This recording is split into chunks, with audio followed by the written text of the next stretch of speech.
Il s'appelle Léo Duff, il a 21 ans, il parle de high-tech mieux que Bill Gates et la légende dit qu'en passant ses vidéos en vitesse x2, Scatman apparaît. I'm a Scatman.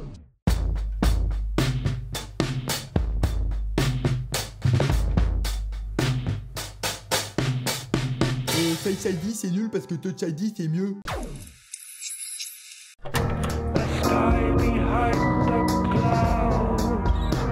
Bienvenue sur la chaîne Enjoy My Tech, bienvenue aux nouvelles personnes, aux anciennes aussi. On inaugure aujourd'hui un nouveau format. J'ai décidé de faire quelque chose un peu plus dans la tendance, histoire de, titiller un petit peu l'algorithme. Parce que 2 ans à faire des vidéos qui sont un petit peu dans l'oubli, ça va. Ce format consiste à aller voir chez les compères qui, justement, eux, ont plus de visibilité, aller dans leurs commentaires et repérer quelques-unes des interrogations que pourraient avoir les membres de la communauté. Et du coup, j'ai choisi Léo Duff comme premier vidéaste pour inaugurer ce format, parce que d'abord, je le suis, et puis aussi parce que il a des sujets quand même très proches des miens, même s'il a une façon de traiter ces derniers bien à lui. J'ai donc extrait 3 commentaires. On va donc les décortiquer un à un, et puis on va en faire une vidéo. Et c'est parti. Premier commentaire.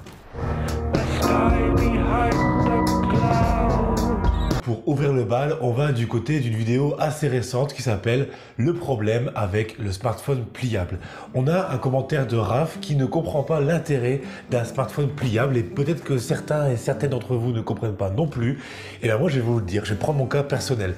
J'utilise tous les jours un smartphone et une tablette. Le smartphone pour aller sur Twitter, pour des choses habituelles, et la tablette pour regarder des vidéos ou jouer à des jeux.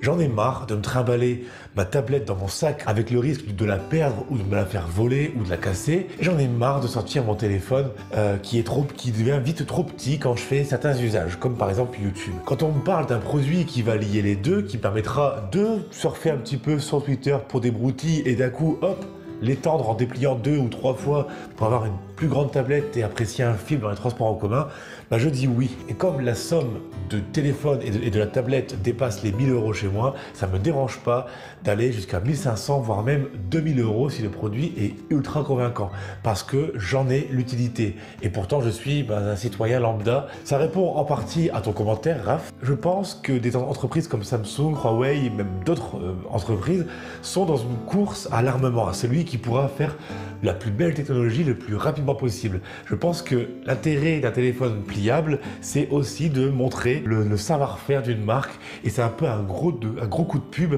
pour les actionnaires ou les consommateurs. Et pour le coup, Samsung et Huawei ont marqué le coup, et évidemment Xiaomi, etc. vont suivre le pas, on en est certain. Voilà pour moi une bonne partie de la réponse à ton commentaire. Il y a d'autres réponses également qui vont apparaître, j'espère, dans les liens de commentaires avec ceux qui regardent la vidéo et qui veulent ajouter leur réponse à tout ça. Et on va rester dans cet univers de téléphonie, on va aller du côté de la revente de nos données personnelles, nos données biométriques précisément. Ce sera pour le 2e commentaire. Go. Allez. Pour le 2e commentaire, on va du côté de la vidéo Face ID, Touch ID, vraiment sécurisé. Il y a un commentaire de Script qui nous demande où vont nos données biométriques. Par données biométriques, on entend capteur d'empreinte digitale, reconnaissance faciale, etc. Je pense que vous le savez, parce que d'abord on en parle sur la chaîne, on en parle même ailleurs si vous me découvrez. Nos données personnelles sont collectées par-ci par-là, surtout par Google, pour les revendre à des tiers, à des entreprises, etc. Qu'en est-il de nos données biométriques, empreintes digitales, faciès, etc. Eh bien, pour répondre directement et simplement aux commentaires, ce genre de données sont revendues à des laboratoires, à des chercheurs ou à des entreprises. Voici un exemple simple, peut-être un petit peu farfelu, je ne sais pas, en tout cas, c'est pour qu'on puisse saisir l'idée générale.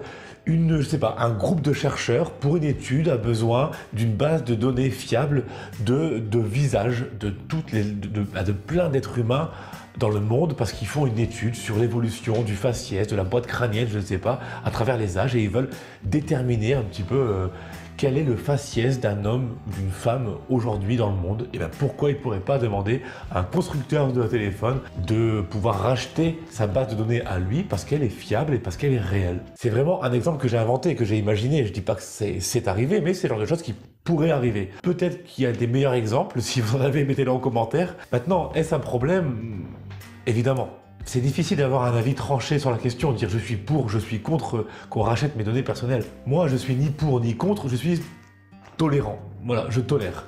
Maintenant, j'ai quand même conscience des dérives qu'il pourrait y avoir. On pourrait perdre un petit peu le contrôle de tout ça et faire face à des utilisations abusives, revente à des tierces non contrôlées, surveillance de masse abusive, plein d'autres choses comme ça. C'est peut-être déjà même le cas d'ailleurs. C'est le cas d'ailleurs. Allez, on va positiver un petit peu avec le troisième commentaire qui parle plus de smartphone du tout, mais qui parle de voiture autonome. Tiens, on en a déjà parlé sur la chaîne. Go. Pour le troisième commentaire, je suis parti du côté de la vidéo La voiture du futur afin d'en extraire un commentaire qui était plutôt intéressant et qui vient de Léo Duff lui-même. Quelle sera donc ma voiture dans 10, 20, 30 ou 40 ans? J'ai voulu prendre un chemin un peu plus long et me dire quelle sera ma voiture dans 100, 200, 300 ou alors même 400 ans. Et bien je pense que dans 400 ans, ma voiture, ce sera comme aujourd'hui, je n'en aurai pas.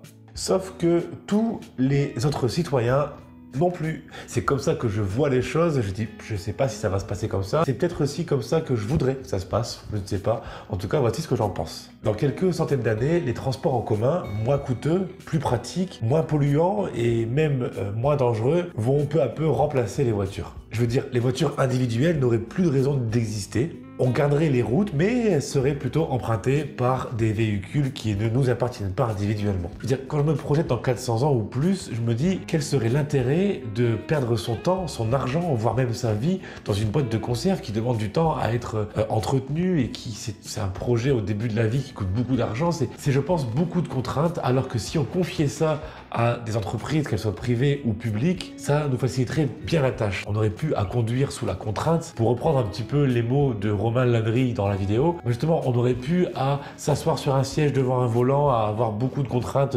devoir regarder devant soi, faire attention, etc. Alors qu'on n'a pas envie de conduire, on pourrait s'installer simplement dans un transport en commun, voire même une navette individuelle, et à juste continuer la lecture de son livre, ou son travail, ou son dessin. Je veux dire, même les coins qui sont reculés, qui ne sont pas desservis par des lignes de bus ou de train, il pourrait y avoir des navettes individuelles qu'on pourrait commander à la carte.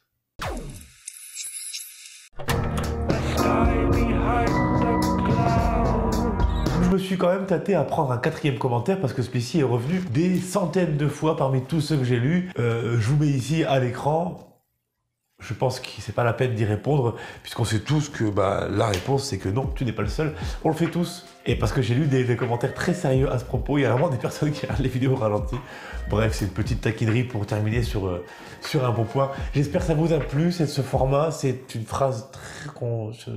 J'ai l'impression d'être, comme dirait 80% des vidéastes sur YouTube. J'espère que ça vous a plu. Si c'est le cas, dites-le moi en commentaire. Si c'est pas le cas, dites-le moi en commentaire. Et si vous avez un avis neutre sur la question, dites-le moi quand même en commentaire. Ça me fera plaisir d'avoir un petit retour. En tout cas, on se dit à très vite. J'espère dans 15 jours, si je peux, pour une nouvelle vidéo. Donc abonnez-vous si vous aimez ce genre de sujet, tout ce qui est high-tech, astronomie, tout ce qui est un peu Black Mirror, tout ça. Vous ne devrez pas être déçus, sachant que déjà, il y a déjà beaucoup de vidéos à regarder qui sont publiées sur la chaîne depuis 2 ans. Donc allez jeter un œil. Je pense que ça vaut le coup d'œil, justement. Vous me direz quoi? Allez, cheers!